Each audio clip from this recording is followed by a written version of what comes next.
গত বছর আমরা এমনই একদিনে মদনমোহনপাড়া সারদা শিশুতীর্থ স্কুলে গেছিলাম শাস্ত্রীয় সঙ্গীতের সন্ধ্যা উপভোগ করার জন্য।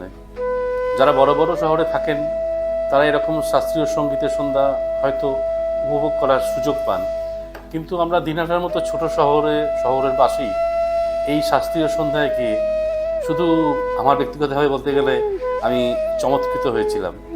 তো সেই বছরও কৃষ্ণধ্বনি গুরুকুল এই 21শে ডিসেম্বর রবিবার বিকেল 5টার সময় একই জায়গায় মদনমোহনপাড়া সারদা শিশুতীর্থ স্কুলে এরকমই একটি শাস্ত্রীয় সঙ্গীত সন্ধ্যা উপহার দিতে চলেছে দিনহাটাবাসীকে, এবং আমি তো আনন্দিত এই আমন্ত্রণের খবর পেয়ে।